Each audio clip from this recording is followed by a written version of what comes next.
1783, there were these brothers, the Montgolfier brothers, and they, like many men of their time, had longed to fly. So what they decided was they would watch the smoke rise off fires. They didn't quite have the physics down like we do today, but they had watched the smoke rise off fires, so they thought if they built an envelope and they could capture enough of that smoke, they could make it rise and take flight. Well, we know it's really the heat they needed, but the good thing about the real smoky fire is it has soot in it. And so back then they didn't have nylon, they didn't have silicone like we do today, so they had muslin. That was what they made their envelope out of. So because they built this really smoky fire and it had a lot of soot in it, it actually coated the interior of their envelope and caused it to be less porous and hold the heat, and it took flight. So their first balloon set off and it flew gracefully and gently out into the French countryside, and they were elated. They were ecstatic. So now their next thing was they knew from climbing mountains that as you went up, it got harder to breathe. So they were a little worried that if they set off in this wonderful balloon that they had made, maybe there wouldn't be enough oxygen to sustain life. So they put a lamb, a rooster, and a duck in their basket, and they set it off again.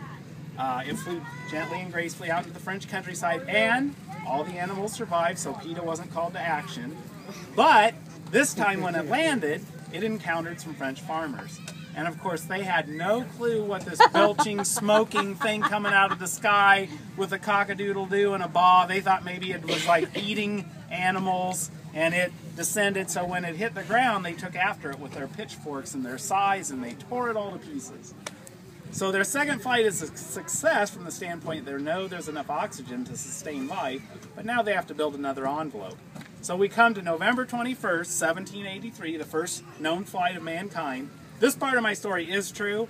I'm not for sure about a lot of the rest of it. But November 21st, 1783, I got that off the website. So that's, you know, you get it off the internet, you know it's true, right? So first they thought, well, let's go down to the local prison, we'll get Jim and Joe convict and we'll send them up, because if something goes wrong, well, nobody's going to, you know, worry about them. But then they got thinking, well, but if it goes right, do we really want Jim and Joe Convict to go down in the history books as the first men to fly? So the Montgolfier brothers decided, no, they didn't want that. They wanted to do it themselves. And they only had one other hurdle to overcome, which was, okay, if they descend again into the French countryside and they encounter some more farmers, how are they going to keep from scaring them and tearing up this lovely envelope, the second one now they had to build? Well, they came up with an epiphany. The light bulb went off.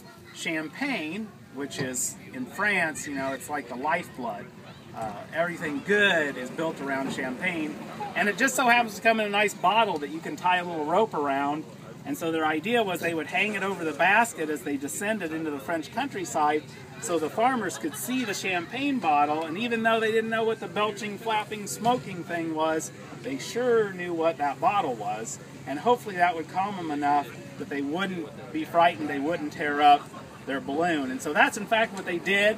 They had a successful flight, and by golly, everybody was ecstatic, and they just happened to have champagne, so what do you think they did? They uncorked it, and they toasted for their celebration. So to this day, hot air balloon pilots everywhere have carried that tradition on. I don't believe that looks like champagne, but we'll call it champagne. It's pretend champagne. It's pretend champagne. But pretend? And so Carrie now, because she is a hot air balloon pilot, and any kind of first, you know, first time in Albuquerque, first new balloon, first hangnail in a balloon, whatever we can do to celebrate, we go for it. So we are celebrating Carrie's status as a hot air balloon pilot, and now I will say the balloonist prayer, and then at the end of the prayer she's going to put her hands behind her back, she's going to bend over, she's going to pick the cup up with her teeth, and she's going to drink it without spilling it on herself. But if she does, then I have to tell the story and we have to start this all over again. And I've been through this scenario where it's taken up to 2 to 3 hours, so I hope you guys have a lot of time. No, I'm just kidding. Sure. Have to morning. It goes once and we're done, trust me. Are you ready? Come on up, sponsor. We're praying. You do that? Oh, yeah. I've never done that.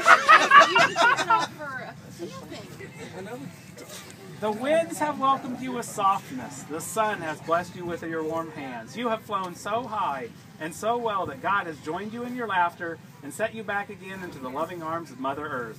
Amen. Go for it! I've never seen such a